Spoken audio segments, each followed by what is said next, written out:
Merci Mike Luzoladio papa na on monte. Tous dans le cadre ya Tindika télévision plateau mobile avec Papi Kamwasi. Bolimbisa o eta ki musicien te. Ils ont un message dans un message à Kanda, message à Bakinois parce qu'à l'époque Bakinois batambolara boye. Mais il y a un message à Kanda, il y a un message à détermination. Nous avons une émission pour une fausse information dans le Kinshasa que Fachi a sali malaise, Fachi a sali malaise, Fachi a se comporté très très bien, Fachi santé muzuri sana, Fachi a pepele, ils ont une fausse information, Fachi a sali malaise à mon côté, Fachi santé muzuri sana, Fachi Wambote mbote. Santé kitoko pepele. Chers internautes, to bandi émission à l'élo. L'heure est grave. L'heure est grave. Na minute on a ebisibino libala e komi lokola mwasi abimi na salon akimi na yembetu parce que na mobali bazoyo kanati. Chers internautes, biso tali bana Kisasa, biso tali ba Congolais, biso to yambaki AFDL pour na pasi crise, désolation, injustice, ba arrestation arbitraire, ba corruption, oyo le kaki na époque ya Mobutu, ni bomona ki bato AFDL ba kota. Émission oyo bokabola yango lokola nguba.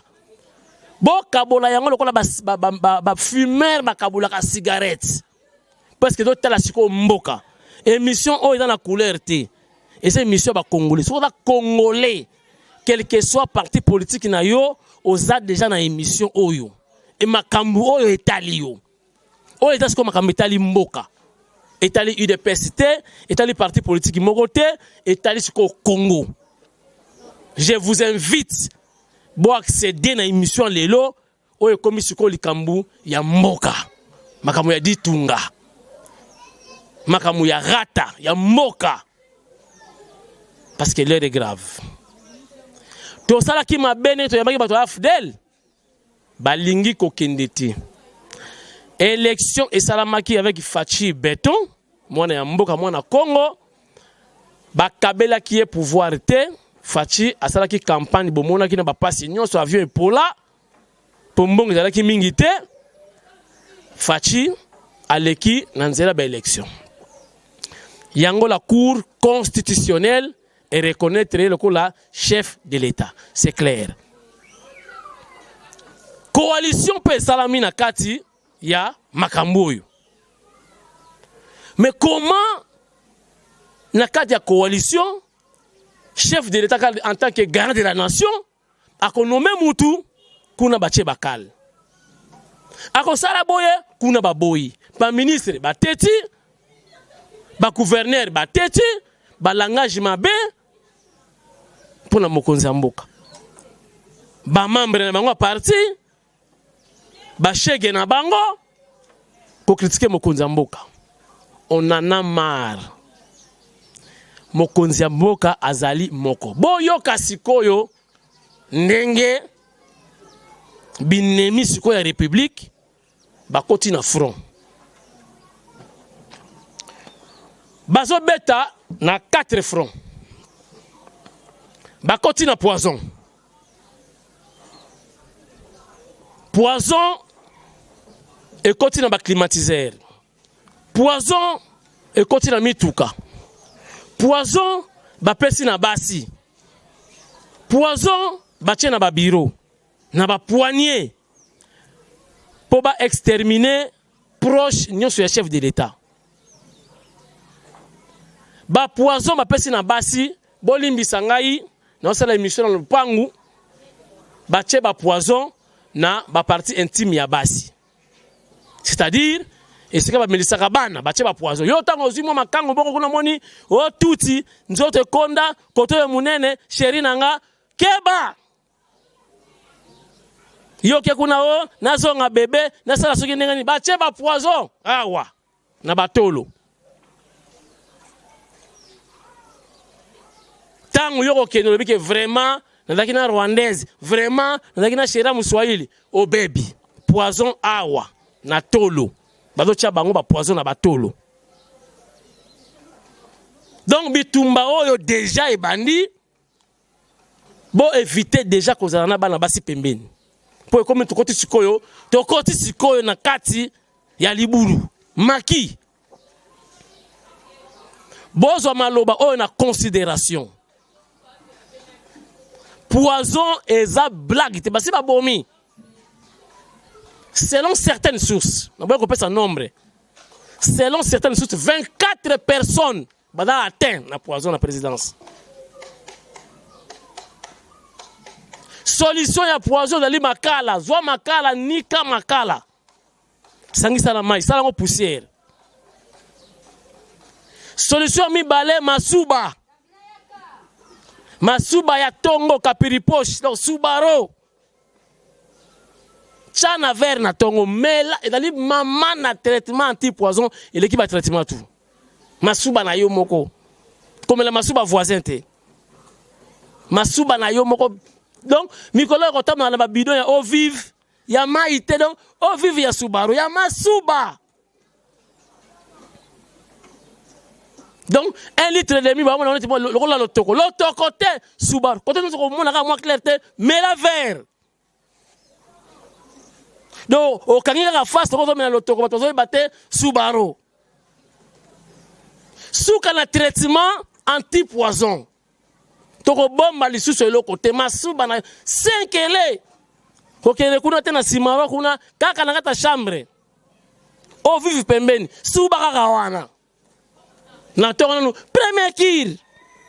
Na li pata ya pamba. Vert. Ya Subaru, traitement ya makasi anti-poison. C'est une information que je vous donne et c'est un traitement, remède. Donc, président Souana c'est déjà pourri. Na yebisa kabino loko mona na présidence, na kemona batbazo koma kuna anasemaka, anakufutukaka, anakukwena bi présidence est changé. Bango kaka, anakufutukaka, anakukwendaka. Mutu mwa yebisa non, c'est l'administration, bon mona yesi kafuba za la kaka. Bon moni conséquence. Pourquoi pas ta bazoki pouvoir, bazoki batamobutu na présidence Souana. Nathan Félix, nous sommes en coalition, nous sommes professionnels, nous sommes présidence, nous sommes en non! Il faut chasser la présidence. C'est l'administration. Nous sommes professionnels, nous sommes en bon, les conséquences. Nous sommes cuisiniers. Nous sommes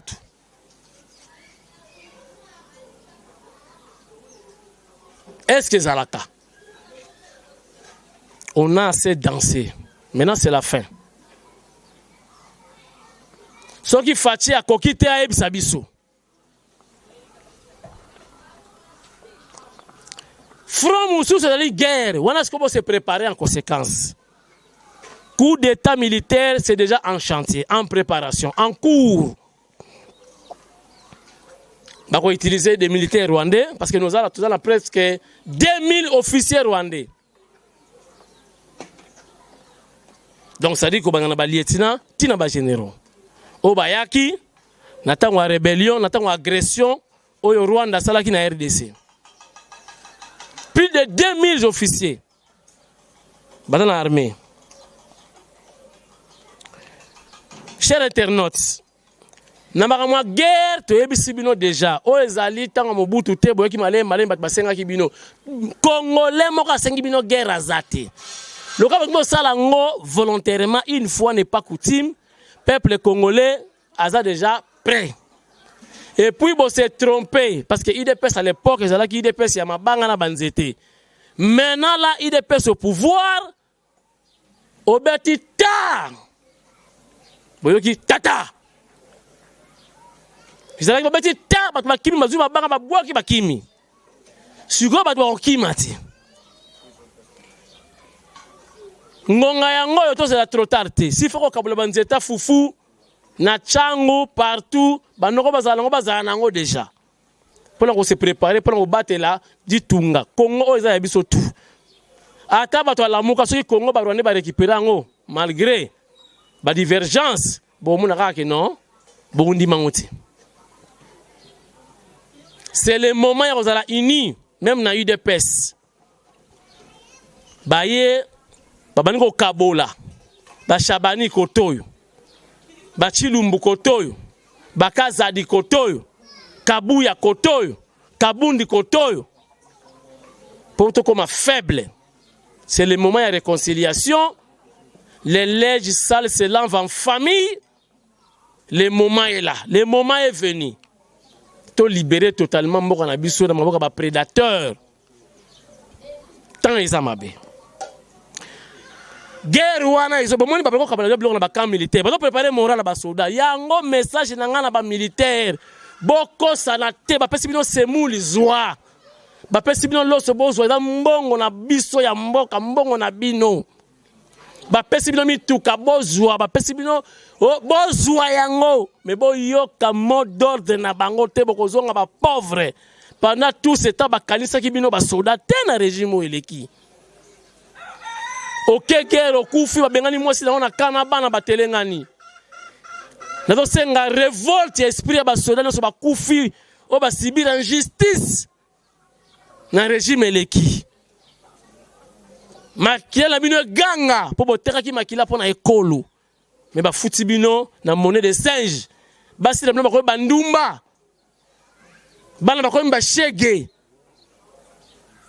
na régime eleki ba soda o ba zo ba choc o ba ko ba blessé de guerre bon moi on victoire ba osenga mbongo na babar est-ce que ça na sens na mboka o na mbongo ebele boyi lelo bakomo kanisa bino ke bino basolo bodala mabumbo na basi boliaka lelo semoul yango olengi sabino ba soda na yebisi bino ba policier bo kota na gère bato afidèle te ba konyata bino lisusu bokozonga na situation mozalaki nango ba ko balisa yo soda basali yo mariage a ofele est-ce que moi chana ko banga yo pe moi ça yebi que on est incapable ya ko bala ye ba balisa yo ya ko balisa na ofele moi je ne respecte pas te ko ganga na moi je ndeni pour ça qu'on meki basi ba la bango ce que India quand la femme se fâche akolo bana yo balanga ba balisa ranga yoti etozi ba yo to che moi ça kufi soda fa bala moi si na mbongo na ye ya salaire na ba prime na ya asali moi ki moi ntinsani na ye akangisi moi ekonzo abali moi si ba bali bino basi mais ba l'accepter ko ba incapable ko bala basi yo mto teki makila na yo pona mboka baki no baila yo mwasi na bana bazoye baki papa na msaki capable ko bala mama babali saki ko balisa boniko ça c'est humilier les militaires boka bula vidéo oyo message na pesi na basoda na biso ya Congo et surtout des Congolais Félix Tshisekedi atana esprit abongisa vie na bino mais bozo mona ba kal bino moko so ok bandi boza na sima na ye ba tuti ba Rwanda wana ba ko kotela kabino jamais na société na bino botala ndenge Rwanda ekomi mais pourquoi ba bongisa kawa te botala ndenge Kigali ekomi pourquoi ba bongisa kawa te ah bana ba isaka ba prince minene ba tiki bino ndenge wana na kata prince na ba wewa na ba taxi bis na ba tapusu na ba makolo allez kimfuka ezalaka bolingi bosonga na situation wana boza la près la police armée boza la près bientôt zo banda bokota na kana bangote bokota na kaya mwana Tshisekedi mwana ya Sphinx ye mutana souci ko bongo botala batika ko kanisa take bozo bandako taboka ke no bangwa pesa no bandako ba fâché momoni bakal mbongo 100 jours balé facha ke ba soda ba vivre bien on a ndako climatisé bana ba pesi papa respect mais boke tala ba soda ni balala bana na ngambu mama na ngambu ndesika moko ya mona bana ba soda respect zate babanga mikolo te bana mike ba yebi makama mikolo parce que na mama na papa na bana balala kesika moko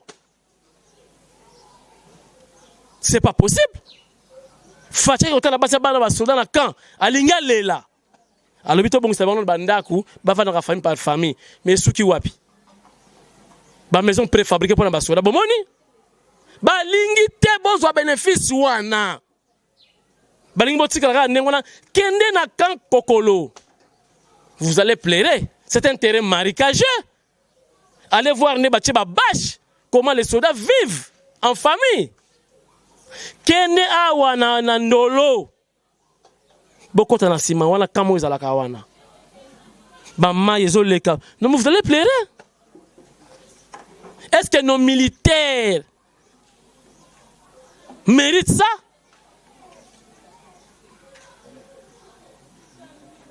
C'est déplorable. Maintenant balingi basa la guerre bazonga na pouvoir maintenant ba militaire ba kosuka wapi bon soutenir Fachi message bon avec beaucoup de considération na muluba te na journaliste dans la carte pays IDPS te na congolais na leki na bino na yaya na bino na mwana na bino message yango ali message patriotique pour na congolais tout bon se préparer donc ba front na pesi bino o ba se préparer front c'est du front politique bon un front politique ils ont réussi quand même à déjà une partie à IDPS.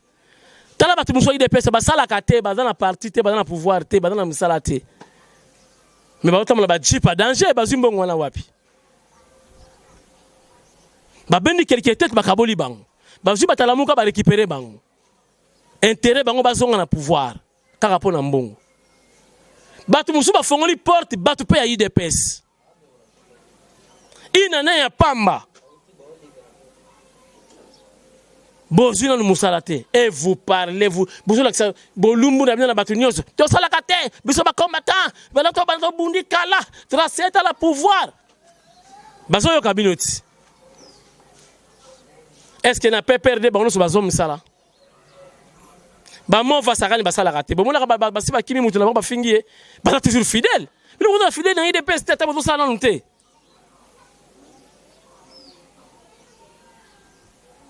Nous avons conseillé provisoirement dans le ministère de la Santé. Nous avons conseillé, il y a provisoire. Pour poste, il faut dans la médecin, docteur Esse Bakotawana. Bon, nous avons fait le ministère de la Santé, nous avons fait le docteur Eten. En principe, nous avons fait la sous-souté. Mais nous avons mais nous avons conseillé tout ça. En réalité, c'est ça. C'est depuis janvier. Si les lots, même salaire, nous avons sous-souté. Donc, ce qu'on a le finga, IDPS, na finga, ministère de la Santé, na finga, docteur Eteni, na finga Kabouya. Mais on a aussi la thèse qui n'a koufi. Mais je collabore, bien sûr, avec le docteur Eteni, son excellence, je collabore avec IDPS. Pourquoi vous avez la patience, vous avez une mission, vous avez la tête, il n'y a pas de pouvoir dans le pays, il y a coalition. Donc, on a bêta, il y a des IDPS qui ont bêta les sous. Et le chef de l'État. Vous allez s'y payer quelque part. Politiquement, guerre n'a pas de Jamar Kaboun, unilatéral. Mouta Longolier, c'est le sénateur à vie. Barbem dans Longolier. Il a tout fait à l'ingaraye sur ce banana, ça qui fati, n'a pas qu'à faire décision fati pour un état de dirigeance. Kaboun de la Kissa a Teya Tambe Mwamba. Alors qui sait que dans le niveau n'a été, lui il est étudiant, d'accord, mais étudiant en tant que professeur. Banda mukolo wana barbe na makamala baki bako nanger a fasakate. Kabundi ou rien, il doit partir. Le cas bada majoritaire, bada majoritaire voulais-je dire, basangi sina bato alamuka dana ni sa fuladi. Ça fait lobby que biso to senga ki motion wana po mu senga ki motion da mutu a MLC. MLC a toujours combattu UDPS. Balobi élection avec machine, balobi non. Transition sans Kabila balobi non. Chers internautes. Boyebi. Mais tala makamu Kabila sala bango. Ba poudrer tous les militaires ya bemba bakenda. Na boulevard wana bakenda. Malgré ça, Vous avez ba lèche bot, vous avez moulaka makolo ba Rwandais. C'est triste, hein? C'est triste. Donc Rwandais na lelo yo, akoya na mbongo na pouvoir, ba koti na douche abi, laver nga pena donc ça nga lavage à sec. Congolais ko laver. Toi sur na dignité te ba Rwandais boyebi. Rwanda na Burundi talaki colonie. Ya Allemagne. RDC, c'est une colonie belge. Après guerre, il y a 40-45. Bamakamama be oyo Hitler asalaki babotolaki ba colonie en Afrique, entre autres Rwanda na Burundi. Je crois que vous connaissez l'histoire. Ne pas parce qu'on a Belgique. Ne Belgique a monaki ba payanga mike basangisi et comme Congo belge et de Rwanda Burundi. Tomo liambongo moko, tout ça. On a sur les petits pays, mais comment expliquer vraiment Rwanda lelo a tchaka loi chez biso? Ça n'a pas de sens. Pour la naïveté na biso moko. Tu acceptes ba ya to pesi bango luyalu. Tout le monde ba Rwanda ba mindele. Chers internautes, je regrette. Ba ko sala biso le côté malgré ba dali 2000 officiers. Ba infiltrer biso partout. Mais surtout ça ini to lo bali lo ba moko ba umelati na psiki bango déjà lo ka ba yaka ni ba yaka wana ba ya lisusu ba to ba yeba ke ba bandisi ko guerre bazoya ba kota lisusu et puis il peut ce pouvoir oh bango ba yaka nango elelaka mais déjà il peut sa force nango fati au pouvoir kabula ka banzeta fufuna peuple babanda sikoyo guitare musique e banda zaiko biso na bango. Chers internautes, na ebisi bino ke basali déjà erreur ya grave. Erreur ya grave eza nini? IDPS au pouvoir. Mabanga ezali sosute, ezali siko likambo ya fara. Obeti to beti. Maintenant, dans l'état d'urgence, c'est le chef de l'État qui décide sur la nation sans passer par le Parlement. Mais c'est le moment. Quand on a une rumeur qui est déjà coup d'État, donc c'est préparé. Guerre, ils sont déjà dans nos murs. Fatigue c'est la terre, tout ce que tu as côté. Si on a mon ligne dans l'armée congolaise, déjà bien à voisin. Ozali camarade ya Mike Amer. Mais yebisa yi déjà. Béton. Na yebisi yo ke munga molobeli na yo. Soki yo beli mutu kaka mutu passe ba ke dia to plus de 100 morts. Kaka na yo beli mutu wana. Soki yo zoki pota to plus de 1000 morts. Oyebi ke liwa ya maître to kufaki wana na vie bato bakoti hôpital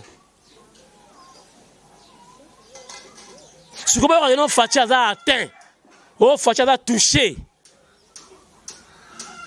mais il y aura des millions de morts parce que bato balingi yo danger dans la idée soko ebité ngam na informer yo c'est ngai na do contrôler internet na do contrôler diaspora téléphone ngai do décharger avant to comme à 13h.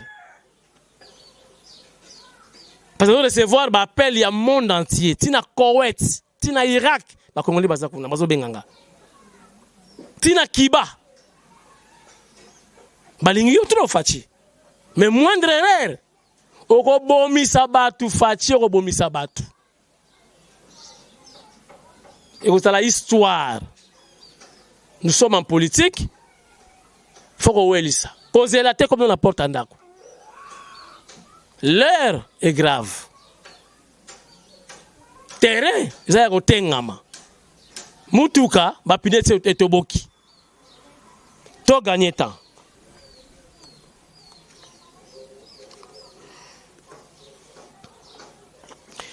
Bon, na moment où nous avons siko yoboye bake batu oyo binemi ya Fachi basi bakoti réunion dans le laboratoire bazo lamba makambo sala manlenge nini. bako bandaka ne babandaka kuna bazo banda koto baza na ba chinois na yebisi nous déjà baza na ba chinois ils veulent maintenant récupérer le pouvoir na force bana chango lumbe boka de bosalaka ya mbalo ekozala ya maboko ti bokabola émission yo partout parce que yango nde ezo la musa siko ba congolais bazala après émission longo ya kovanda ya kosimba micro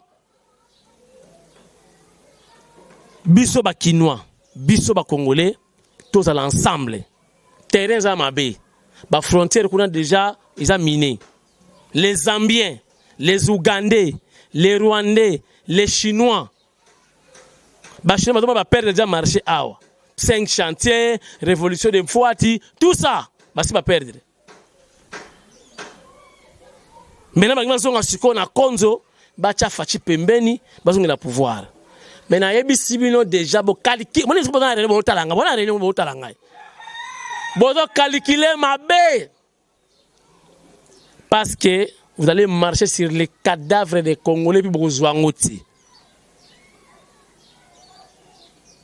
So kiyoto kaba ki to pesa ki bosala ki erreur.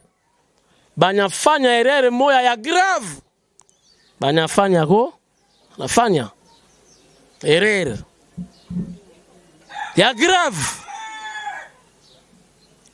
Po boule na bango zalaki, po mon ba MLC wana basi basomba bemba ba chema vice président et Kofin. Asala toilette publique asala te mata ba yongolié ba sola ko masala boye ba beta ba na boulevard bakima bemba utsuki wa paye boye ba pimile na kola na ndako atelengani ba sakani na bango mozomona wana la muka batala mukati Katumbi mbango azwaka akosali maladi ba yokeleke bar ba yokeleke kama babio anaenda anatoka batika ki rabi ba bloquer batika Katumbi akei siko banana na force kuna parti etika laki oyo donc yako bare za kina IDPS banafanya erreur moya tu mais ya grave di bana IDPS baza ba tenter bino makama banga esili to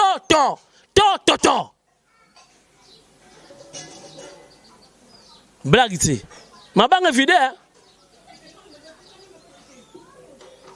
donc mikolo zo bana opération Zola Moulayi bloqué ke baso na fona ba Rwandais ke ba kotambola siko pour avant banda photo welisa donc tous les Rwandais bokotaka déjà ko batama bidwa masuba tambola na yango omoni moi ndimwa bae mikolo ba momi tu pembeni nanu tokoti carême tout le monde l'heure est grave. Émission est dans la deux parties. On peut tout dire. Beaucoup de décisions nyonso. Ce qui est sambelité, nzamba dans la binote, mobulu. Bible le biwa ado tongandaku. Sangai ado tongaya pamba. Pour fondation c'est Dieu. Ba poison, ba guerre, makamutu tokolonga yango ensemble na Nzambe. Malgré ce qui fait la Bible pembeni. C'était juste un message pour lui dire que vous allez plus catholique que le pape Té. Tous les saints, au moment où la Bible, les saints boy, ba grand bagarre, ba bunda, ba guerrier. Baso bunda Bible pe na côté mo boy. Donc Fachi oza mona Tshisekedi. Ngonga yangoyo. So moni mo bula armée senga libanda profiter ton état d'urgence. Yonde mokonzi. Nati bazoe wana mutu fa longwa déjà. Fa longwa déjà. Mais on veut traîner pour un. donc mutloko la zoé à cause de la sous té faut dire les papou na droit ya nani yake no sona ba soda ba que ces hommes on les ali milice ces hommes depuis quand gouverneur dans ba ces hommes depuis quand est-ce que bango ba na pouvoir pour que gouverneur mo dans ba soda quelque part ba si c'est formation à quelque ko soda na bango ba lié ba meli Fachi on doit réagir té poto de ba comme kota doute ngana mo lobeli na yo ba bo mo na tika ozati prouver biso ke ozali loba tali loba lioko motema ya bato ikita bokonzi son excellence tani ngozi mosikaka loba li loba moko motema bato ikita et vous ne parlez pas les gens maires à la présidence ba c'est la yo loba mokonzi zo loba te nani akangi Fachi Fachi oke wapi émission dans deux parties deuxième partie du parti à pasteur à salaka miracle to salaka prière ngana 3 jours tant prière sili boyoki kuna mutashimbami il est avec moi na l'autre qui a le micro entre temps déjà merci à maman Fachi Solution maman Brigitte Kabeya Brigitte Kabeya wetu Fachi Solution le peuple d'abord otumoli ba maman otumoli Fachi voulais-je dire otumoli ba maman Fachi Solution le peuple d'abord maman Pinda Christine présidente ya MDDC Paris na Kinshasa motema ya papa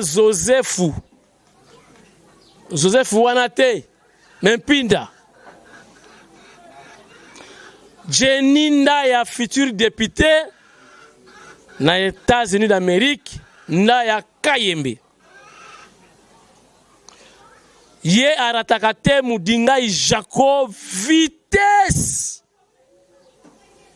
et yokani mudingai Jacob vitesse oso bandaki déjà inauguré to bandi ba portrait chef de l'état to bongisango déjà ya tindaki $1000 to zela ya ana luboloko $500 Angel Mpumbu wetu na États-Unis pa lobaki ya ye kanyote ezokita ya haut niveau tembe na mudingai pour ba mère bakana kama besoki mère akani yokeba Angel Mpumbu lobi ya ko ya mabe.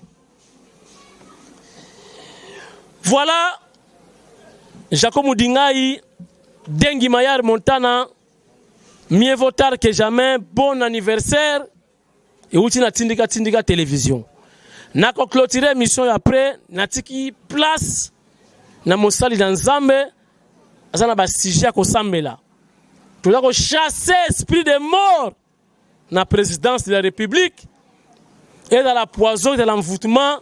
Dieu est capable de sauver, de purifier la présidence de la République. Toko sama pala mokonza mboka asutuka. Potozo mona mokonza mboka net esprit ya omalala. Net asutuka. Toko esprit. Éveil a décidé pour l'avenir ya ba Congolais nyonso. Tulako sambela lisusu pona Congo ezonga na maboko ya ba Rwandais te na mboka ya ba ravisseur te na maboko ya ba agresseur te toko sambela enfin pona prospérité ya Congo bokota na prière tout l'ensemble na apôtre Pierre où ya sambela qui durant 3 jours. Toko same pe na ba avocat ba magistrat na ba dossier chef de l'état pour mbongo l'état ezonga eza mbongo ba contribuable ata bobomi bango eza intimidation bo banga te et lingi koloba ke baza kuba coupable ba lingi vérité bimate la vérité finira par triompher et le peuple vaincra. Pasteur Pierre ngana bendani kaka Narozonga. Pour nous clôturer émission. Pasteur Pierre, à vous l'antenne. Merci, merci Ndeko Papi Kamwasi Tindika Mende Malanga ya chef de l'État. Biso toza ba journaliste te, toza ba tunanzambe, toepo to sambela. Contribution na biso na mboka eza kwa porter mboka na prière. Lelo base à prière na biso eza Esdras chapitre 10 verset 4. Et comment mi boye? Lève-toi car cette affaire te regarde. Nous serons avec toi, prends courage et agis. C'est-à-dire, ceux qui te sambelité, prière eza arme le ki manduki. La reine de Kos avait le respect en prière. Azakolo ba prière, ya mutuna nzambe le ki ba obi. C'est-à-dire, si nous ne prions pas pour ce pays, personne ne peut prier pour nous. On peut décider politiquement, si Dieu ne se lève pas, rien ne marchera. Ça, c'est une grande interpellation pour tous ceux qui pensent que tout se réglera par la politique. Non. La prière a sa place dans ce pays. D'ailleurs, pour être Congolais, c'est une grâce du Seigneur. Pour avoir cette terre, c'est une grâce du Seigneur. Nous devons reconnaître ça, que tous les peuples en Nzambe. Pour que na synagogue moko na Israël, drapeau ya mbokeza. Il y a beaucoup de prophéties sur notre pays. C'est ainsi que nous, en tant qu'Église, en tant qu'homme de Dieu, nous devons s'associer pour nous prier. Nous croyons à la prière. Et vous le savez que la prière a une grande efficacité. Apôtre Jacques Azoloba, la prière du juste a une grande efficacité. Soki moyenge bena sambeli, bilembezo monisam. Et makamba mboka etali mutu nyonso. Biso, église, rôle na biso dans la prière. Voilà pourquoi je vous appelle et j'appelle tout le monde. Cette affaire de l'État, cette affaire du pays vous concerne et me concerne. Bisiko Zali, confinement et à la peau na yo retraite. Nous ne venons pas prier seulement devant ce micro, mais nous prions parce que nous voyons le lenge mboka ezo tambola. Bonheur na biso ezo dépend na mboko. Eza na batu mususu atangi abotami atangi akufi asala ta musala morote. C'est impensable dans un pays. Au moment où na bamboka mususu mutao sala te ba opese ba ofutaye. Qu'est-ce que nous avons fait pour que ça ne change pas? Ça va changer. Et nous croyons que le Seigneur va nous aider. Et le Seigneur va nous écouter. Nazo benga biso nyonso to sambela. Esdras, quand il a voulu remettre les choses en place, il a fait appel à tout Israélite, à tout enfant de Dieu, de prendre conscience. Et il a dit ceci: de la main droite tu tiens l'épée et de la main gauche tu construis. C'est-à-dire nous devons prier pour la reconstruction de notre pays. Nous venons pour la prière, mes frères et sœurs. Bisiko Zali nazotinda sujet de prière. Soko ko fukama ndenge to salaki avant au fukami. Je sais que bozolanda biso belé, ba ba sepelaka na prière. Toko ko sambela ensemble.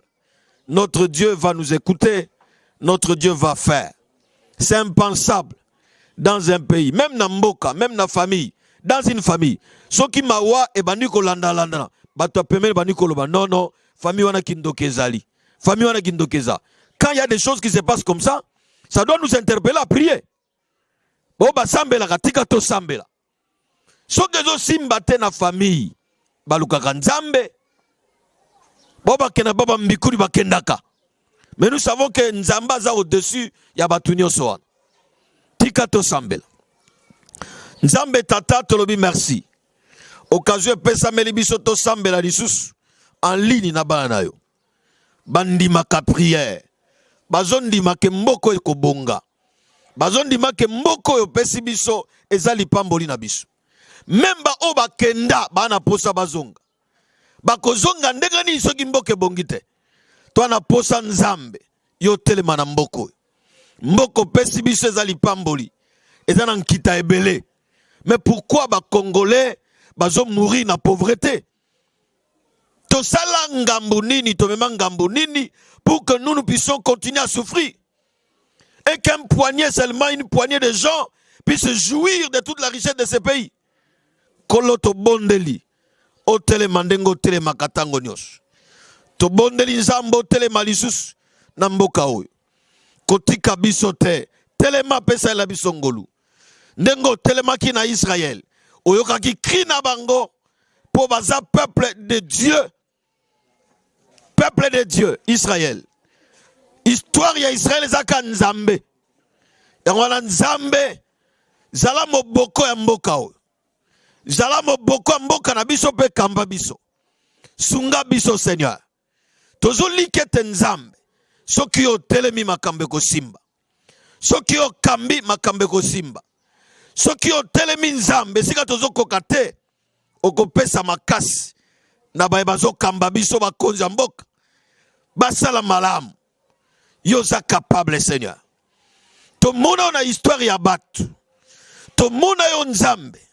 Comment on change ba destinée à battre. Un peuple longtemps dans les ténèbres. A mon lumière ko apparaître. Petozo bonde la. Ete molili ko umela kaka na Congo. Congo ko zana kata molili te. Esengeli pole engenga. Ba ebazana molili na kata pasi ba sepela. Nzambe na Israël. To bondeli la kombo na Yesu. Molili à toutes sortes. Où ils ont frappé Congo. Na ba instabilité. Na ba problème. Na ba vol. Na ba détournement. Na ba tuerie. Où ils ont sepela te que Congolais se retrouvé. Molili longwa. Na kombo na Yesu. Tolingi peto kota na phase ya kimia. Na phase ya prospérité. Seigneur ozanzambe. Ce qui ont télémité nana kotelema. Na période ya Esther, ba décider basili sa ba juif nyos. Parce que zana bat bazaki na pouvoir, bazako kamba. Ba influencer roi. Ba tie même mbongo en jeu. Ba tie on a trésor public. Pour être ba juif ba kufa. Mais nzamba telemaki. Tango Mardocha a information. La vraie prière, c'est lorsque vous avez l'information. Ce sont des informations, ce sont des sujets de prière pour nous. Tikanzambo Telema. Nous ne sommes pas des journalistes, mais nous apprenons des informations qui nous amènent à prier encore davantage. S'il y a des complots, Seigneur, dans ces pays, lève-toi. Tu as combattu beaucoup pour le Congo. Nous avons vu en action comment tu es de notre côté. Ainsi que nous sommes en train de prier, que tu continues à combattre pour nous. Que tu continues à maintenir la paix dans ce pays. Que tu continues à couper sa kimia na mboka. Mboko eza ya nzambe. Eza ya motote. Mboko eza ya nzambe. Tigate nzambe. Biso za ba bénéficiaire. Toza ba citoyen. Soki okelaka ngoto opesaka biso te. Mbele toza na ngote. Yonde mokeli likolo mokeli na se. Osala biso grâce toza ba Congolais to bota mawa. Pe toza na mboka oyo. Tiko za lokumu Seigneur. Tina ngoto zali ko bonde la Seigneur. O telema na mboka oyo. O telema ndengo telema kiko kata makambu ya Israël na période ya Esther. Kata makambo nza. Kata makambu ya Congo. Pwete ba Congolais to sepela. Tala chômage. Bana basilisi classe. Ba msu baza découragé. Akende université pona nini. Ba komolo ba bino batukutu botanga. Musala ngo wapi. Botika biso to vanda. Démotivation pour la bande qui ne s'instruire parce que ceux qui ont étudié avant n'ont pas du travail. Seigneur, est-ce que c'est un problème? Ça va t'écouter quoi pour que tu dises un mot pour que le Congo change? Ce qui était très difficile pour toi, c'est livrer ton fils à la mort. Tu nous as donné Jésus à la mort. Il est mort pour notre salut. Est-ce que sauver le Congo, ça te demandera quoi? Pour bénir le Congo, te demandera quoi? Pour relever le Congo, ça va te demander quoi, Seigneur? Lève-toi dans ces pays. Lève-toi dans ces pays. Lève-toi dans ces pays, Seigneur.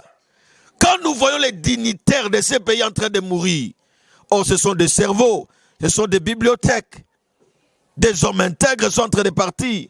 Tout le monde va penser, tout le monde va réfléchir, tout le monde va dire ce qu'il va dire. Mais notre problème, Seigneur, que ce type de mort puisse arrêter dans ces pays. Au nom de Jésus.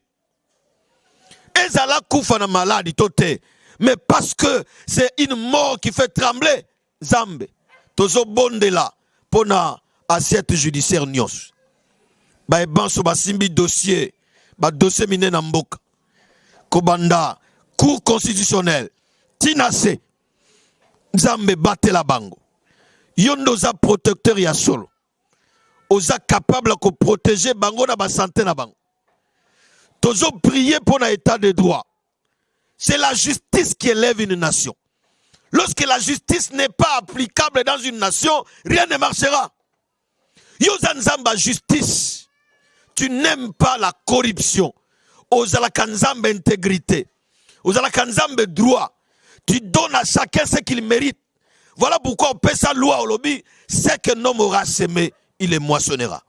Tozo bon de l'anzam. Pour l'état de droit dans ces pays.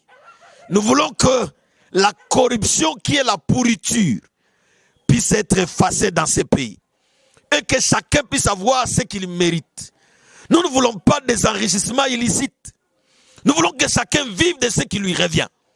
Et que motonion soit azwa parnaï. Na kombo na Yesu.